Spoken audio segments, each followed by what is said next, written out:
주님의 꿈이 나의 비전이 되어야 합니다. 새들백교회 릭 워렌 목사님의 책, 너무나 유명한 책이죠. 목적이 이끄는 삶이라는 책이 있습니다. 그 책의 시작이 이렇게 시작을 합니다. 삶의 목적이란 우리 개인의 성취감, 마음의 평안과 행복감 이상의 것이며 가족과 직업, 그리고 우리의 가장 큰 꿈과 야망보다도 훨씬 더 큰 것이다. 이렇게 시작을 해요. 여기서 우리의 꿈과 야망보다 크고 중요한 것이 뭐라고 얘기하고 있죠? 삶의 목적. 쉽게 얘기하면 왜 내가 사나? 이 땅에서 내가 살아가는 이유와 목적이 내 꿈과 내 야망과 내 비전보다 훨씬 더 중요하다는 것입니다. 그런데요, 삶의 목적, 내가 왜 이 땅에 살아가고 있는지 그 이유와 뜻을 내가 알기를 원한다. 그렇다면 여러분과 제가 누구에게로 달려가야 되죠? 하나님께로 가야 됩니다. 내가 이 땅에 왜 왔는지, 내가 무엇을 향해 가는지 삶의 목적과 이유를 정확하게 알기를 원한다면 우리를 창조하시고 우리를 구원하시고 우리 삶의 진정한 주관자가 되신 하나님께 들고 나가야 하나님께서 여러분과 저에게 그 뜻과 이유를 깨닫게 해주시는 것입니다. 그분의 뜻과 목적에 의해서, 그분의 꿈과 비전을 위해서 창조된 여러분들과 저이기 때문에 우리가 주님 앞에 나아갈 때 우리의 삶이 주 안에서 잘 되고 복되게 되는 거죠. 그렇기 때문에 우리 인생의 목적, 결국 주님의 목적 안에서 우리의 삶의 목적이 발견이 돼야 되고요. 우리의 꿈과 비전이라는 것도 여러분과 저에게 물을 때 꿈이 뭐예요? 비전이 뭐예요? 라고 물을 때 그 꿈과 비전은 반드시 주님의 꿈과 주님의 비전 안에서 그것이 발견이 될 수 있어야 됩니다. 주어진 조건이 동일하더라도요, 우리가 어떤 꿈과 어떤 비전을 품느냐에 따라서 크고 위대한 일을 시도할 수가 있고 또 그 꿈과 그리고 그 비전에 따라서 내 인생이 오히려 쪼그라들고 작게 되는 케이스도 있습니다. 여러분과 제가 자신이 가진 것이 크든 작든 간에 나 자신의 범주를 넘어서서 정말 의미 있는 일을 위해서 내 삶을 투자하고 그리고 쓰임받고 열매 맺는 인생으로 내가 살아가고자 한다면 무엇보다 주님의 꿈, 주님의 비전이 나의 꿈, 나의 비전이 되도록 해야 되는 것입니다.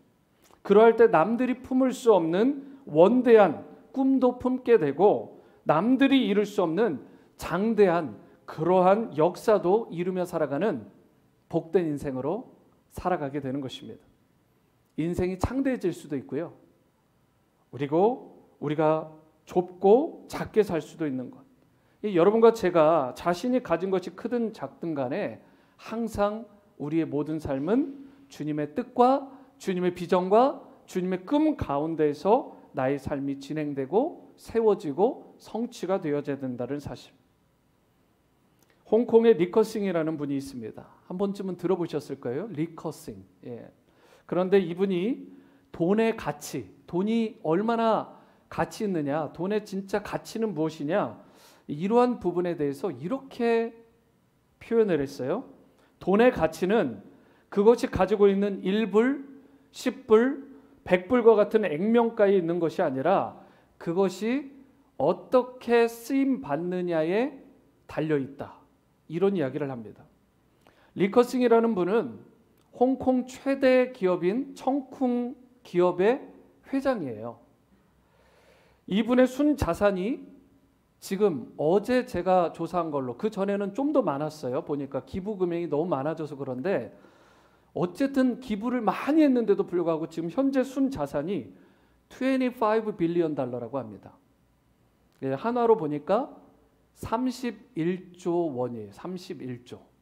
뭐 감이 안 오실 거예요. 하도 요즘 조조 그러니까 별로 감이 안 오실 텐데 약간 풀어서 설명을 드리면 2012년에 미국 포브스지에서 선정한 아시아 최고 부자가 이분입니다. 그리고 오랫동안 홍콩 최고의 부자로 10수년을 이어온 분이 이분이에요.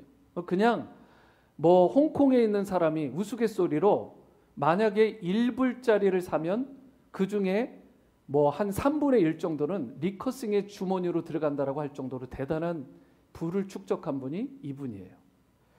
그럼에도 불구하고요, 이분이 참 재밌는 것은 양복 한 벌을 8년 내지 10년간 입는다고 그래요.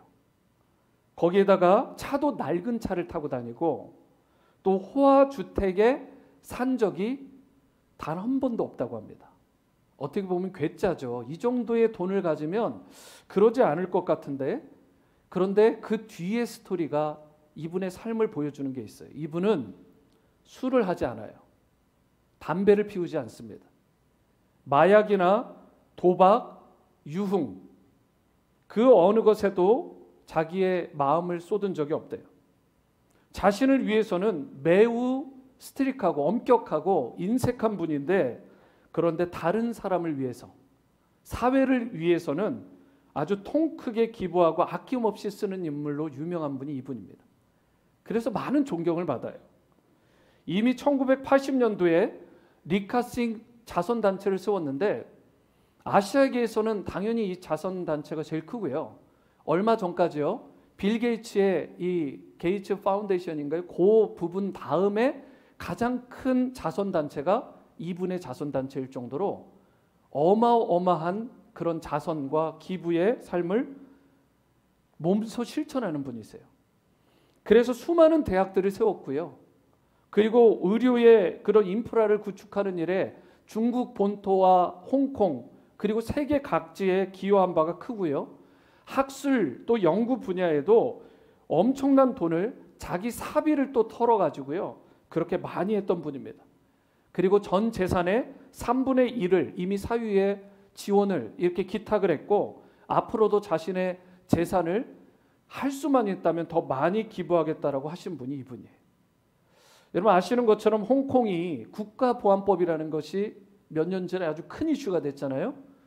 그래서 이 중국에서 홍콩을 어떻게 보면 탄압하는 수단으로, 컨트롤하는 수단으로 이 보안법을 통과를 시킬 즈음에 이 리커싱이란 분이 런던, 영국 쪽에다가 땅을 엄청나게 사들였어요. 이유가 뭔지 아세요? 그 당시 홍콩에 있는 수많은 사람들이 뭐 영국과 홍콩의 이중 국적자이기도 하고, 사실은 이제 이 국가보안법을 피해서 영국으로 가야 되겠다라고 마음먹은 사람이 많았어요. 그래서 그분들을 정착시킬 목적으로 그 땅을 사들였다고 그래요. 참 대단한 분이죠. 통이 커요. 아주 스케일이 큽니다. 여러분 사실 이 일이 돈이 있다고 할 수 있는 일이 아닙니다. 리커싱이라는 분이 이 일을 계기로 인터넷에서 이분에 대한 최근 몇 년 자료가 다 없어져 버렸어요. 그래가지고 이분의 자료를 찾아보면 그 전 자료는 있는데 이분이 지금 도대체 뭘 하고 있는지, 뭐 탄압도 심하고, 왜 그러냐면 이 반정부적인, 이 중국에서 볼 때는 그런 인물이 되어버린 거잖아요. 그러니까 그런 돈이 있음에도 불구하고 용기가 없으면 하지 못하는데, 그런 비전과 꿈이 있으니까 거기에 맞게 엄청난 일을 한 것입니다. 그런데 이분의 나이가 그 일을 행할 때에 90세가 넘었어요. 90이 넘어서도 장대한 꿈을, 그리고 원대한 비전을 품고 그 비전을 이루기 위해서 자신의 모든 것을 집중하며 살았던 인물인 것입니다.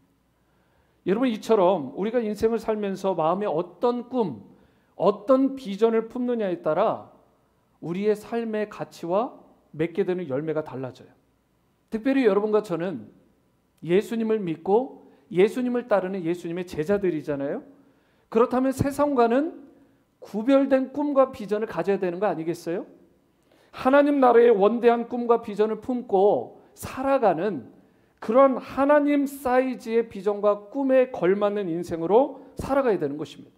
하나님 나라는 항상 주님의 꿈이었어요. 하나님의 나라를 위해서 예수님께서 이 땅에 오셨고, 하나님의 나라를 세우고 확장되고 그걸 실현하기 위해서 예수님이 십자가를 지신 것입니다.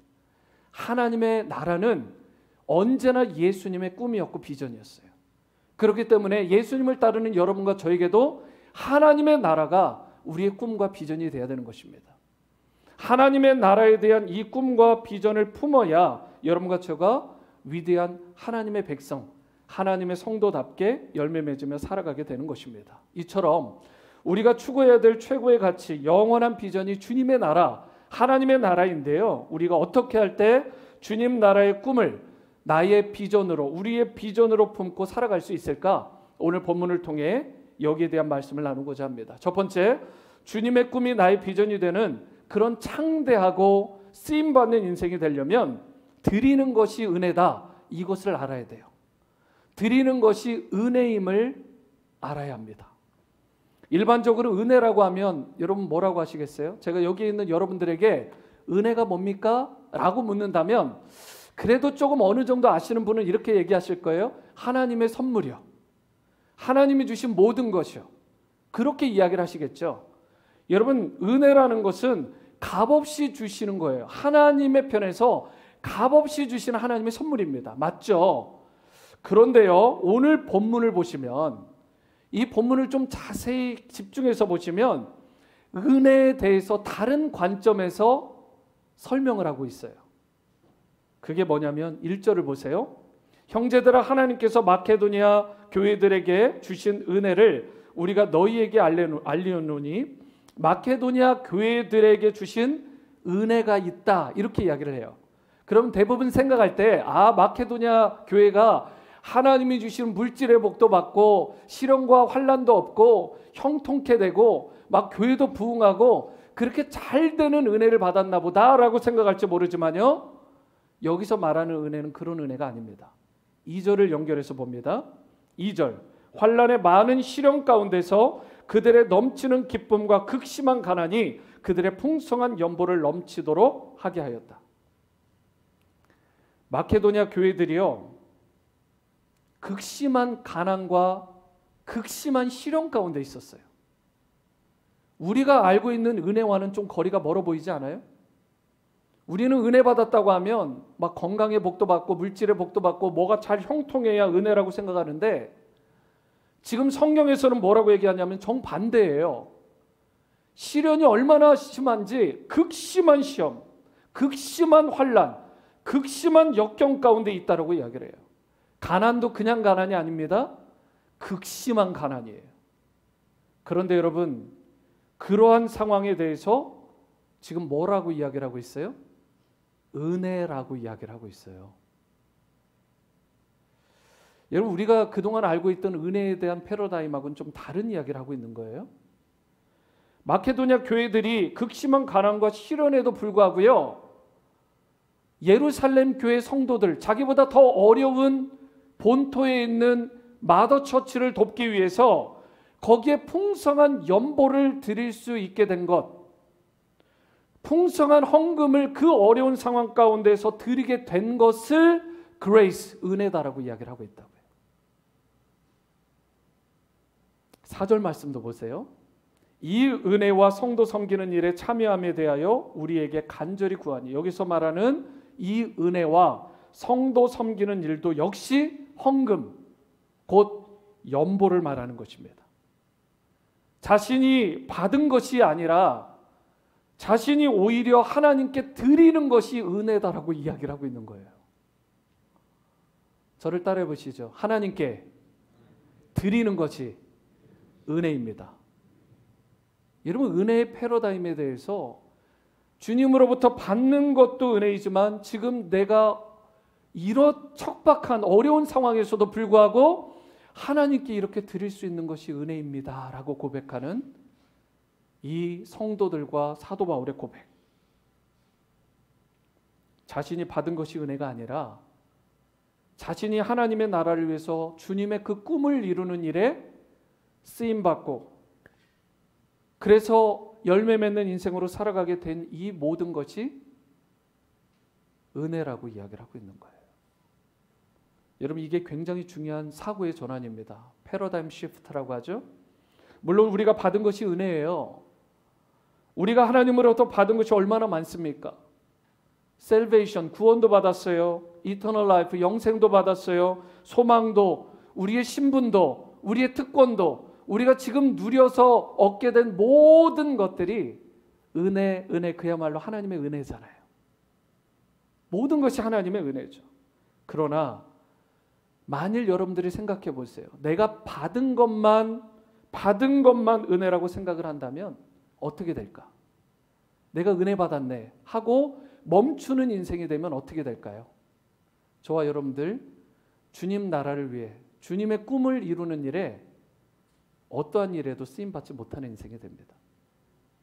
주님의 꿈이 나의 비전이 되는 삶 살아갈 수 없어요. 여러분 말로만 슬로건을 내고는 인생이 될 것이 아니라 진짜 중요한 건 내가 드리는 게 은혜구나.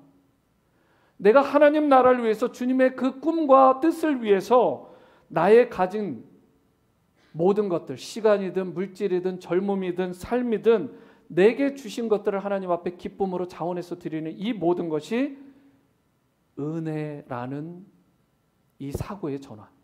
여러분 이것이 있을 때 주님의 꿈을 이루는 일에 여러분과 제가 귀하게 쓰임받게 되는 것입니다. 이와 같이 우리가 드리는 것이 은혜인데요. 어떤 면에서 주님께 드리는 것이 은혜일까? 조금 더 우리가 좀 심층적으로 집중해서 좀 살펴볼게요. 주님께 드리는 것이 은혜인 세 가지 이유에 대해서 한번 보죠. 첫 번째, 짧게 말씀을 드리면 드릴 수 있는 것 자체가 은혜이기 때문이라는 거예요. 왜 이게 은혜냐면 드릴 수 있는 것 자체가 은혜이기 때문에. 생각해 보세요. 여러분 우리가 주님께 무언가를 드릴 수 있다는 것은 우리가 이미 무언가를 소유하고 얻게 되고 누릴 수 있게 되었으니까 주님께 드릴 수 있는 거잖아요. 받은 무언가가 있으니까, 소유한 무언가가 있고 누릴 수 있는 무언가가 있으니까 주님께 드리는 거 아니에요? 그러니까 헌금을 드릴 수 있는 것이고, 그러니까 우리의 시간도 드릴 수 있는 것이고, 우리의 건강도 젊음도 드릴 수 있는 거 아니겠어요? 사실 주님께 그렇게 드리고 싶은데도 드리지 못하고 안타까워해서 발을 동동 굴리는 사람들이 많습니다. 드리고 싶은데 드릴 것이 없는 분들, 여러분 얼마나 마음이 안타깝겠어요. 그런데 여러분과 저에게는 하나님께 드릴 게 있잖아요. 그게 무엇이든, 심지어 오늘 이 예배당에 여러분들의 몸을 주님께 드린 것입니다. 세크리파이스 하신 거예요. 시간을 쪼개서 여러분들의 몸을 또 일으켜서, 남들은 편안하게 쉬고 TV 보고 그냥 놀러 다니고 그렇게 웨이스트 할 수 있는 시간에 가장 가치 있는 이 시간을 쪼개서 하나님 앞에 예배 드리는 현장에 여러분의 몸을 세크리파이스 하신 거예요. 여러분 드릴 수 있는 것 자체가 은혜입니다. 건강이 있으니까 예배 드리러 왔죠. 우리에게 주일에 쉴 수 있는 시간이 있으니까 예배 드리러 왔죠. 물질이 있으니까 하나님 앞에 드릴 수 있게 된 것이죠. 여러분도 그렇지만 저는 하나님 앞에 헌금할 때 얼마나 기쁜지 모르겠어요. 얼마나 감사한지 모르겠어요. 너무 좋아요. 너무. 헌금 드리는 게 너무 좋아요. 여러분, 저와 여러분들이 드릴 수 있다는 건 하나님의 은혜가 그만큼 크다는 것입니다. 그렇기 때문에 하나님의 은혜를 은혜로 알고 저와 여러분들이 드릴 수 있는 것을 감사할 줄 아는 그러한 인생이 될 수 있게 되기를 바랍니다. 두 번째로, 주님께 쓰임받는 것 자체가 축복이기 때문에 그래요. 주님께 드리는 것이 은혜인 두 번째 이유는 주님께 쓰임받는 것 자체가 축복. 우리가 영향력 있고 유명한 사람들, 여러분 그 사람들 위해서 쓰임받는 거 굉장히 영광으로 알지 않아요?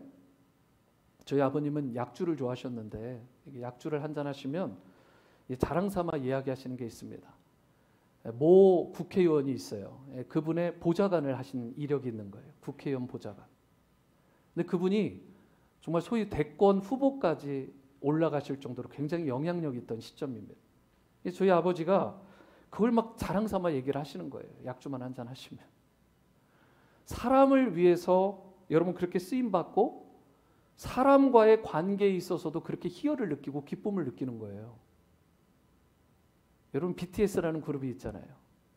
만약에 여러분들과 저에게 이 BTS를 만날 수 있고 BTS를 식사를 대접할 수 있는 기회가, 저는 뭐 그렇게 감동이 오지 않지만 이 팬덤이 대단하시잖아요. 아미들이라고 하는 이분들한테는 엄청난 영광일 거예요. 내가 누구를 만났다, 뭐 악수 한번 했다, 사진 한 컷 찍었다, 대단한 영광 아니겠어요? 여러분 그런데 생각해 보세요. 우리 예수님이 어떤 분이시죠? 이 땅을 창조하신 분이십니다. 엘로힘이라는 단어처럼 성부, 성자, 성령 삼위께서 이 땅을 창조하실 때 함께 구하셨어요. 예수님께서 우리의 구원자 되십니다. 예수님께서 우리의 심판주로 재림주로 다시 오실 분이세요. 우리의 삶의 모든 것을 주관하시고 다스리시고 그 주권을 행하시는 진정한 왕 중의 왕이 되시고 주들 중에 주가 되시는 분이 바로 우리 예수님이십니다. 그런데 그분을 만나기 위해서 올 때 주일에 여러분과 제가 어떤 마음으로 와야 되겠어요? 우리가 백악관에 초대받는다, 어떤 대통령을 만나게 1대1로 독대할 수 있게 되었다, 여러분 이게 얼마나 흥분된 일이에요. 몇 날 며칠 동안 잠을 못 자고 옷 다리고 세탁소에다 맡기고 그 전날에 막 흥분돼가지고 잠을 못 이루는 그런 일이 있지 않겠어요? 그런데 양심적으로 우리가 생각해 보자고요. 우리가 평상시에도 예수님을 만나고 하나님의 임재를 경험하지만 우리가 주님께서 우리에게 정해주신 시간, 장소에서 하나님의 임재와 기름 부으심이 크다는 정도는 다 알고 있잖아요. 하나님을 만나는 시간, 예수님을 우리가 독대하는 그 시간, 여러분 그 예배의 시간들을 위해서 우리가 얼마나 설레임으로 전날을 준비했고 한 주를 준비하고 이 자리에 왔냐는 거죠. 여러분 어제 토요일에 마음이 설레셨어요? 예수님 만나시기 위해서? 인간 대통령을 만나고 인간 유명인을 만날 땐 그렇게 흥분되던데 진짜 왕 중에 왕이 되시고 주들 중에 주가 되시는 예수님을 만나는 이 자리에 흥분이 되지 않는다. 여러분 주님의 꿈이 나의 비전이 되는 거, 그거 꿈꾸기 전에 그거부터 회복하셔야 돼요. 저와 여러분들이 주님께 쓰임받을 수 있다는 거, 주님께 붙들릴 수 있다는 거, 내가 주님을 예배할 수 있다는 이 모든 것들이 하나님의 은혜예요. 여러분 쓰임받는 게 은혜입니다. 우리가 예수님을 섬기고 우리가 주님과 함께 동역자의 관계를 갈 수 있다는 건 굉장한 특권이고 축복이고 영광이라는 사실. 그렇기 때문에 우리가 드릴 수 있는 것이 은혜라는 거예요. 세 번째로 드림이 은혜인 이유가 있습니다. 우리가 주님께 드린 것만 영원히 남아요. 내가 나를 위해서 먹는 일에, 내가 나를 위해서 옷 입는 일에, 내가 나를 위해서 집을 사는 일에, 차 사는 일에 쓴 거, 그래도 하나님이 이거 카운트해 주시지 않을까? 제가 볼 때는 카운트 안 될 것 같은데요, 여러분. 나를 위해서 사용한 거, 그게 왜 카운트 되겠어요? 주님 나라를 위해서. 주님을 위해서 주님께 드린 것만 카운트 되는 거예요, 여러분. 그런 의미에서 나의 물질의 많고 적음이 주님 앞에 드린다, 드려진다의 척도가 되는 게 아닙니다. 여러분들이 지금까지 주님 앞에 드린 시간이며 물질이며 여러분들의 마음의 중심이며 여러분의 사랑이며 여러분의 삶 전체가 주님 앞에 심판대 앞에 섰을 때 다 카운트 될 거예요. 여러분 그런데 그 순간에 내가 주님 앞에 드러낼 것이 없다면, 주님 앞에서 칭찬받을 것이 없다면 얼마나 부끄러운 인생입니까? 이 땅에서 가진 것은 많을지 몰라요. 하지만 주님 앞에 드림바 되지 못한, 은혜가 은혜 되지 못하게 된 나의 모습으로 인해서 여러분을 울며 통곡할 시간이 올 수도 있습니다. 주님께 드린 것만 카운트돼요. 그러므로 여러분과 제가 우리가 주님 앞에 드리는 것에 대해서 인색하지 말아야 됩니다. 시간을 드리고 물질을 드리고 나의 삶을 드리고 젊음을 드리는 걸 여러분 아깝게 생각하면 안 되고 가장 가치 있고 가장 영광된 일로 생각할 줄 알아야 돼요. 우리 교회 봉사자들, 교사분들 일부 예배 드렸는데요. 저희 일부 예배 소예배실에서 드리거든요. 팀장님들이 다 거기서 예배 드리시고 2부 때 교육부 봉사를 하는 거예요. 여러분 정말 하나님께서 그들의 삶을 가치 있게 보실 것입니다. 예배를 2번 드리잖아요. 한 번도 우리는 겨우 드릴 때가 있는데 미리 9시에 와가지고 예배 드리시고요. 그리고 또 그 예배에서도 미리 파워포인트 예배당 준비하시고, 그런 의미에서 제가 아마 제일 복받는 사람 중에 하나일 수도 있어요. 일부 예배 세팅은 제가 다 합니다. 제가 의자를 나르고 헌금 바구니 갖다 놓고 주보 갖다 놓고 세니타이저 갖다 놓고 마이크 테스트하고 온도 조절까지 다 해놔요. 아침에 8시에 와서 다시 온도 체크해놓고 조명 점검하고 그러고서 다시 예배 때 오는 거예요. 어제 그런 생각을 했습니다. 와, 정말 복된 일이다. 주님 앞에 드리는 일은 너무나 가치 있는 일이다. 여러분, 이런 의미 있고 가치 있는 일에 쓰임 받는다는 것 자체가 은혜예요. 드림이 있는 게 은혜라고요. 언제 우리가 이렇게 하나님께 쓰임 받을 수 있겠어요? 마태복음 6장 19절 20절 한번 같이 읽어볼까요? 같이 읽어봅니다. 시작. 너희를 위하여 보물을 땅에 쌓아두지 말라. 거기는 좀과 동록이 해하며 도둑이 구멍을 뚫고 도둑질하느니라. 오직 너희를 위하여 보물을 하늘에 쌓아두라. 거기는 좀이나 동록이 해하지 못하며 도둑이 구멍을 뚫지도 못하고 도둑질도 못하느니라. 예수님은 우리에게 뭐라고 분부하셨죠? 하늘에 쌓아둬라. 다시 말씀드립니다. 나를 위해서 투자하고 나를 위해서 쓴 것은 카운트되지 않아요. 주님 나라를 위해서. 주님의 꿈의 실현을 위해서 하등 쓰임받는 게 아닙니다.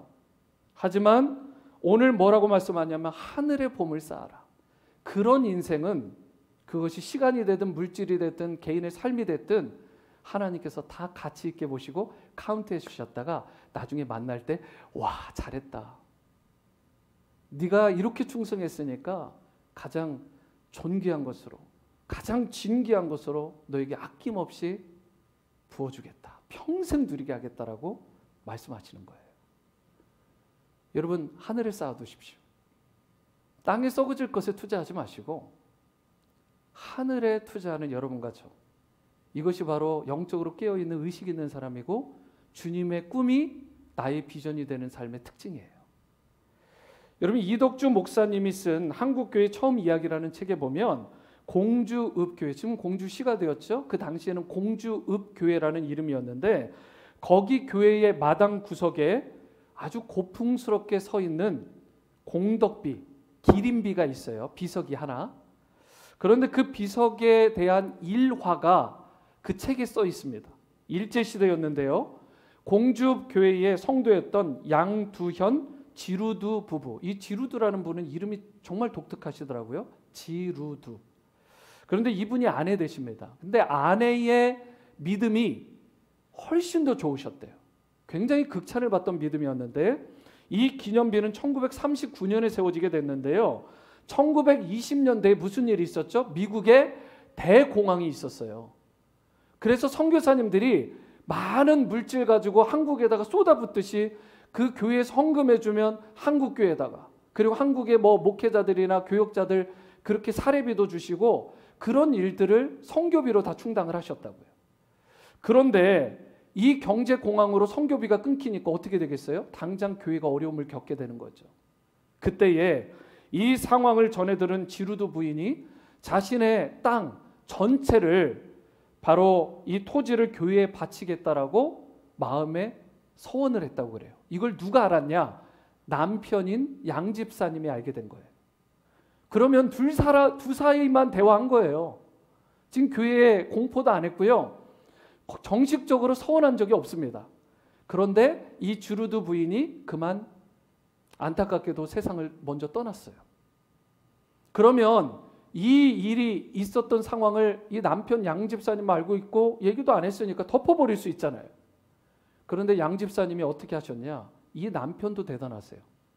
이 아내의 땅은 물론이거니와 이 땅을 다 교회에다 기부했을 뿐만 아니라 어려운 지금 교회를 위해서 써달라고 뿐만 아니라 자기의 땅이 훨씬 더 많았는데 몇 배가 되는 그 땅을 교회에다가 기증을 했다고 그래요. 여러분, 이런 일이 쉬워 보이세요? 우리 한국교회가 여러분 정말 세계적인 부흥의 역사를 써내려갔잖아요. 그리고 얼마나 많은 칭찬을 받은 것이 한국교회인지 모릅니다. 한국교회가 어느 정도였냐면 1960년, 70년대까지도요. 어쩌면 저 사람이 크리스찬이니까 저 사람이 하는 말은 신뢰할 만하다라고 법정에서 1950년대는 꽝꽝꽝 할 정도로 크리스찬이 믿을 만한 사람의 대명사였다고요. 그런 성도들이 있었던 초대교회 한국교회였기 때문에 오늘날 여러분과 제가 이 자리에 있는 거예요. 지루드라는 이 부인, 또 양집사님이라는 이 분이 여러분 보여줬던 이 헌신으로 말미암아 교회 일대 세크리파이스, 희생의 대바람이 부른 거예요. 자기의 가진 것들을 교회를 위해서, 어려운 이웃들, 성도들을 위해서 내어주게 되었고요. 그 쌀, 거기 토지에서 나온 쌀과 그리고 기탁된 물건으로 그 어려운 보릿고개를 몇 년 동안을 넘어설 수 있었다고 그래요. 사실 여러분, 얼마나 이 아름다운 초대교회의 헌신이고 희생입니까? 주님께 드리는 것이 은혜다라는 것을 아는 그런 인생이었기 때문에 이 일이 가능했던 거 아니겠어요? 여러분과 제가 주님의 나라를 위해서 진짜 쓰임받고 싶다, 주님의 그 꿈이, 그분의 그 비전이 나의 꿈과 비전이 되고 싶다, 우리가 슬로건만 내세울 게 아니라 과연 이러한 삶의 헌신이 우리 가운데 있어야 되는 것입니다. 이제는 받는 정도를 넘어서야 돼요. 받는 것 정도는 넘어서서 드리는 것이 은혜다라는 이 사실을 우리가 고백하고 이것을 초대교회 성도들처럼 실천하며 살아갈 수 있어야 되는 것입니다. 받는 것만 은혜라고 생각하는 사람은 이기적인 수준을 넘어설 수 없습니다. 그리고 신앙의 도약이 일어날 수가 없어요. 딱 거기서 멈춰버리는 것입니다. 그렇기 때문에 받음의 은혜에 만족하거나 머물지 마시고요, 드림의 은혜를 감사하며 실천하며 열매 맺는 여러분 되시기를 바랍니다. 여러분, 교회를 예배를 딱 폐하시고 나면 의자에 또는 라비에 어디에 있는 쓰레기가 눈에 보이는 분 계세요.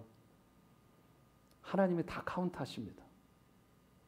아무도 보는 곳은 없는 데서 쓰레기 다 줍고 뒷정리하시고, 그런 인생들을 하나님이 나 몰라라 하시겠어요?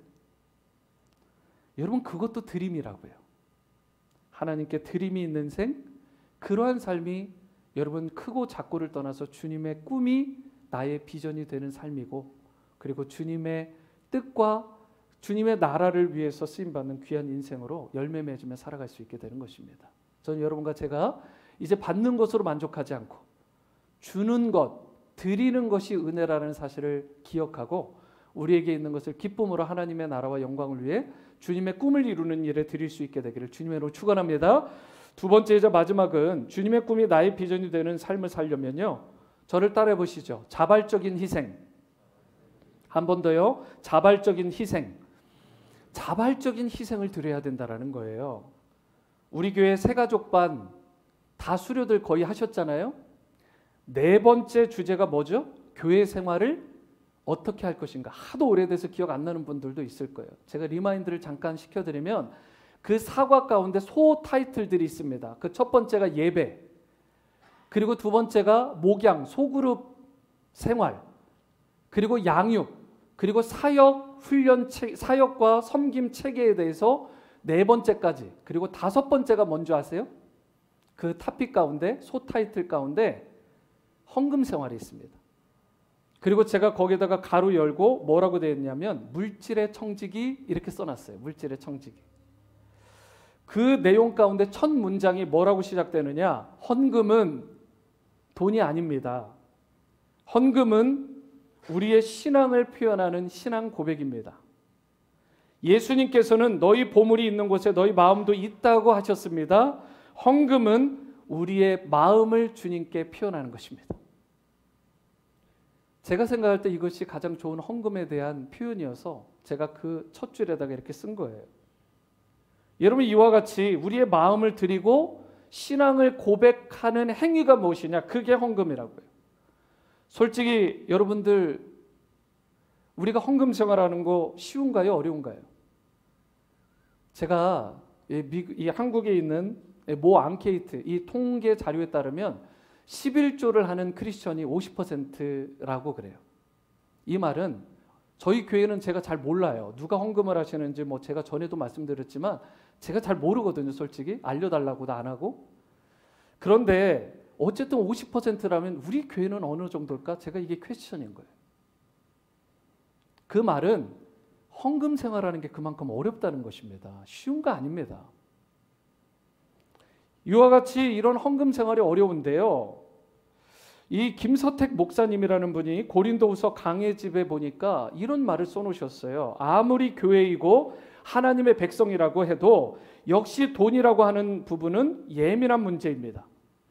우리가 아무리 하나님을 믿고 하나님이 공급하시는 힘을 믿는다고 해도 인간인 이상 음식을 먹어야 하고 몸을 누일 집이 필요하고 어려운 사람을 도우려면 돈이 필요한 것이 사실입니다. 특히 헌금은 자원하는 마음으로 해야 하는데 모든 인간에게는 인색한 마음이 있어 생각만큼 자원해서 헌금하는 것이 쉽지 않습니다. 저는 이분의 말이 전적으로 맞다고 생각해 동의합니다. 우리 인간이 원래 인색합니다. 그러니까 말씀 가운데서 좀 베풀어라, 나누어라, 섬겨라, 드려라 계속 강조하는 거 아니겠어요? 우리가 나누고 드리고 헌금하는 거 이거 정말 어려운 일입니다. 인색한 마음이 있기 때문에. 여러분 인색한 마음으로 인해서 자원하고 거기다 기쁨으로 드린다라는 건 더 어려운 일이에요. 실제로 예수님께서 뭐라고 얘기하셨냐? 마태복음 6장에서요. 하나님과 재물과 하나님을 겸하여 섬길 수 없다라고 이야기를 했어요. 이게 무슨 말씀인지 아시겠습니까? 재물이 그만큼 파워가 있다라는 거예요. 여러분 영적 파워가 있어요. 재물이 아무것도 아닌 것 같죠? 오죽하면 예수님께서 하나님과 재물, 이 재물을 성도들의 삶, 세상 사람들의 삶 가운데 하나님 반열에다 올려놨다니까요. 그 정도로 파워가 있다라는 거예요. 솔직해지자고요, 우리가. 여러분 돈이라는 것이 하나님을 넘어설 때가 있어요, 없어요? 솔직히. 여러분들이 하나님을 묵상하는 만큼 돈을 묵상할 때가 많습니까, 적습니까? 계속 돈을 묵상하고 돈에 대해서 그냥 그렇게 하면서 하나님을 얼마나 묵상하고 하나님과의 친밀한 관계를 우리가 누리며 살아가냐고요. 여러분 돈이 파워가 있다니까요. 어디까지 파워가 있냐? 우상이 되기까지 파워가 있어요. 신이라고요. 갓, 스몰 갓. 돈이 나의 스몰 갓이 될 수 있다고요. 그래서 예수님께서 하나님과 재물을 겸하여 섬기지 말라라고 이야기를 한 거예요. 우리가 돈에 대해 솔직해져야 돼요. 돈 자체는 여러분 뉴트럴한 거예요. 중성적인 거죠. 그런데 이 돈이 파워를 발휘하는 순간 우리가 하나님을 섬기고 하나님을 사랑하고 하나님의 꿈이 나의 비전이 되게 하는 일에 헌신하는 일에 이 물질이 나를 가로막아 버리는 거예요. 돈이 내 주인이 되는 삶. 주님의 꿈이, 주님이 나를 드라이브하는 삶이 아니라 돈이, 물질이, 그 파워가 나를 드라이브하는 삶을 살아가게 된다는 거예요. 제가 저희 아이들을 지금 이제 하나는 고등학교 1학년, 하나는 이제 초등학교 이제 6학년이 이제 올라가는데 얘네들 용돈을 좀 줬어요. 용돈을 주고 제가 처음에 시킨 게 있습니다. 11조입니다. 11조. 어렸을 때 제가 고등학교 때 11조 생활했거든요. 대학교 때 11조 생활할 때 어렵지 않았어요. 첫 직장 월급을 받았을 때 어렵지 않더라고요. 어렸을 때 할수록 좋습니다. 나중에 나이가 다 들고 뭐 다 한정되고 나중에 11조 하겠다? 쉽지 않습니다. 제가 이렇게 자신 있게 얘기하는 건 여러분들 살리려고 하는 일이에요. 헌금에 대한 설교 쉽지 않습니다. 근데 제가 제 아내한테도 이야기했지만 헌금에 대한 설교를 제가 제대로 잘못해가지고 여러분들 헌금 생활 안 하면 하나님 앞에 섰을 때 정말 부끄러운 인생이 될 수 있어요. 여러분들을 살리기 위해서라도 제가 헌금 설교를 해야 되겠다. 그리고 때마침 본문이 이거잖아요. 다시 강조하지만 제가 누가 헌금 생활하는지 모릅니다. 그런데 여러분들 하나님은 다 아세요. 하나님 앞에 정직하셔야 돼요. 주님의 꿈, 주님의 비전, 원대하게 막 대단하게 이야기를 하기 전에 여러분 자그마한 곳에서 주님의 주님 되심을, 주님의 왕 되심을 고백하고 표현할 수 있어야 됩니다. 이러한 부분에 대해서 안 되는 어른들이 있으면 자녀들에게 11조 생활, 헌금 생활 못 시키는 거예요. 우리 자녀들도 망하게 하는 것입니다. 부모 때에서 안 하는데 자녀들이 하겠어요? 그런데 자신이 드리면 자신이 이 헌금 생활이 얼마나 기쁘고 영광된 일이고 이 드림이 은혜다라는 걸 아는 삶을 실제로 살아본 사람은 여러분 자녀들에게 기쁨으로 말합니다. 야, 너 첫 월급 받아? 첫 열매야. 다 드려. 말할 수 있는 거예요. 여러분들의 자녀들이 대학 생활도 잘하고 좋은 직장 얻는 거 훌륭합니다. 하지만 솔직히 제가 목회자라서 그런지 모르지만 부럽지 않아요.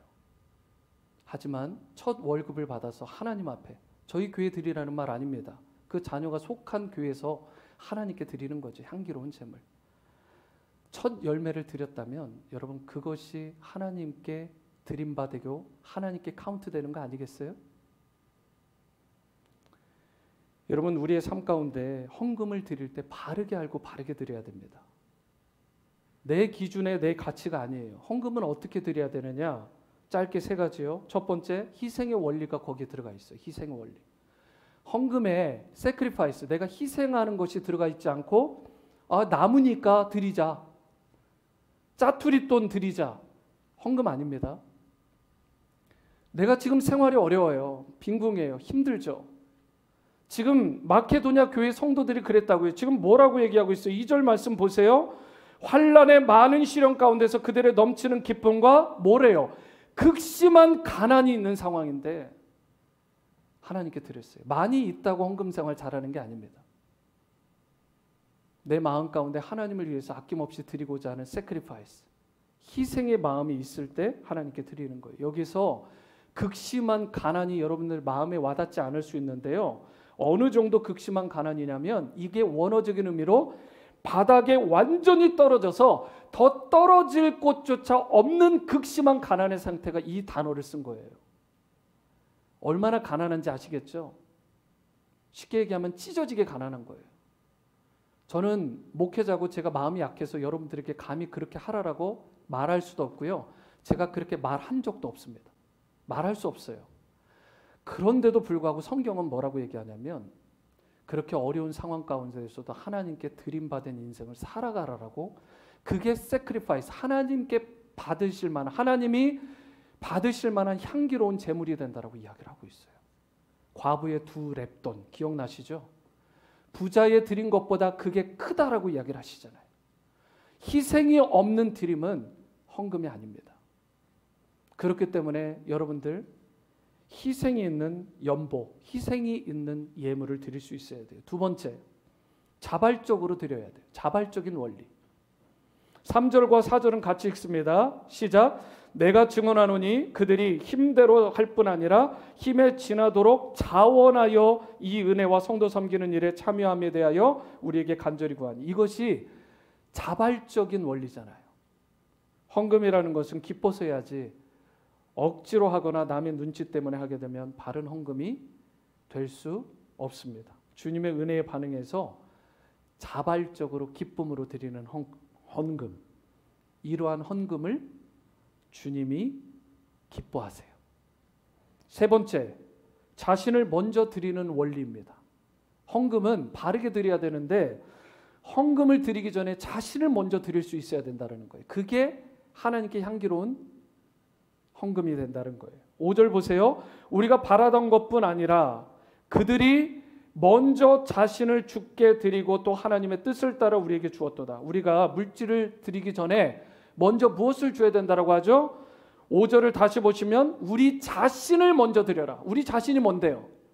주님을 향한 내 마음, 주님을 향한 내 사랑, 주님을 향한 내 헌신과 내 열정을 주님 앞에 드리는 거예요. 내 삶 전체를 주님 앞에 드리는 거, 이걸 기뻐하는 자, 자원하는 자가 헌금을 드렸을 때 그 헌금이 하나님 앞에 드림받는 거예요. 이런 마음도 없이 이렇게 삶도 드리지 않고 하나님 돈 받으세요 라고 하는 행위는 정말 악한 것입니다. 하나님께 내 마음과 내 사랑을 드려야 돼요. 주님 사랑합니다. 전부가 하나님 것인데 하나님께서 그 중에 일부를 떼어 달라고 말씀하셨는데 제가 더 많이 드리지 못해서 죄송합니다. 하나님, 이제 제 마음을 드리고 제 예물을 드립니다. 기뻐 받아 주십시오. 여러분, 그렇게 드리는 마음의 예물을 하나님께서 기뻐 받아 주시는 거예요. 그래서 쉽게 얘기하면 그런 마음이 없는 상태에서 인색함으로나 억지로 예물 드리지 마세요. 그런 예물은 하나님께서 받지 않습니다. 물론 억지로 드리다 보면 기쁨이 생길 수도 있지만 가장 먼저 예물을 드리기 전에 중요한 건 내 마음이 하나님 앞에 기쁨으로 향해야 되는 것입니다. 사랑하는 여러분, 사실 돈이라고 하는 게, 물질이라고 하는 것이 굉장히 영적인 것입니다. 교회 다니는 분들 가운데 신앙생활 좀 오래 좀 하셨다라는 분들 중에서도 예배는 영적이다라는 것에 의심하지 않아요? 말씀은 영적이다. 기도 생활은 굉장히 영적으로 보시는데 물질 생활, 헌금 생활을 영적으로 보시고 그렇게 고백하는 분들이 많지 않더라고요. 그런데요, 여러분 이게 얼마나 대단한 일이냐? 성경에서 돈에 대해서, 물질에 대해서 몇 번 정도 나온 것 같으세요? 한 100번이요? 많이 써볼까요? 한 500번? 여러분 이걸 또 통계를 낸 분이 있어요. 2340번이 나왔답니다. 돈에 관련된 여기 연루된 내용이 2340번이 인용이 됐대요. 이게 무슨 말이에요? 그만큼 돈은 우리의 영적인 생활에 있어서 핵심적인 거라는 거예요. 그래서 이 부분을 빼놓고 우리가 영적 생활을 한다? 메이크 센스 하지 않아요. 여기에 대한 헌신이 없고 여기에 대한 드림이 없는 인생은 여러분 영적 생활이 치명상을 입을 수밖에 없어요. 결국 하나님께 향기로운 제물로 올려드려야 그 예물이 주님의 뜻을 위해, 주님의 꿈을 위해 사용되게 되고 주님께 영광이 되고, 그리고 주님의 뜻이 나의 뜻이 되고 주님의 꿈이 나의 꿈이 되는 그런 놀라운 삶으로 우리가 빚어질 수 있게 되는 것입니다. 물질의 회귀를 해야 돼요. 크리스천 사역 전문가 중에 레리 버킷이라는 분이 있는데요. 크라운 파이낸셜 미니스트리를 운영하는 분이에요. 한국에도 지금 요즘 이런 게 굉장히 유행하고 있는데 크리스천 재정 관리죠. 그런데 이것을 처음 시작한 분이 이분이에요. 이분이 쓴 책 중에 머니 메러스라는 책이 있습니다. 돈이 중요하다. 우리가 돈에 대해서 외면할 게 아니라 실질적으로 부딪혀야 될 주제죠. 돈 중요합니다. 맞죠? 그러면서 그분이 책에다가 이런 내용을 썼어요. 잘 들어보세요. 당신이 예수님을 구주로 영접하는 순간부터 당신의 모든 지출은 영적인 지출이 된다라고 이야기를 하고 있어요. 저는 참 중요한 포인트라고 합니다. 예수님을 내 인생의 구원자로 주님으로 선포하는 순간부터 내가 쓰는 모든 지출, 내가 쓰는 모든 재정적인 결정들은 영적인 지출이 되고 영적인 결단이 되는 거예요. 여러분 물질을 다시 말해서 이게 무슨 뜻이냐면 하나님을 위해서 주님의 꿈을 이루는 일을 위해서 사용해야 된다라는 뜻입니다. 내 돈이니까 내 마음대로 쓰면 되지. 뭐 내 멋대로 내 마음대로 쓰자. 이런 생각은 성경적이지도 않고요. 악한 것입니다. 내 마음대로 쓰는 것. 내가 예수님을 믿는 순간부터 나의 모든 지출은 영적인 지출이 되는 거예요. 여러분 정말 여러분과 저의 삶의 주인이 예수님이시라면, 나의 삶의 주인이 정말 주님이시라면 돈의 주재권도 우리가 주님께 올려드릴 수 있어야 됩니다. 찬양 중에 여러분이 잘 아시는 찬양이죠. 원하고 바라고 기도합니다라는 찬양이 있습니다. 잠시 후에 우리가 부를 텐데요. 가사 중에 이런 내용이 있습니다. 하나님의 꿈이 나의 비전이 되고 예수님의 성품이 나의 인격이 되고 성령님의 권능이 나의 능력이 되길 제가 원하고 바라고 기도합니다. 정말 여러분 묻고 싶습니다. 그리고 우리가 반드시 묻고 답해야 될 주제입니다. 여러분 정말 원하고 바라고 기도하십니까?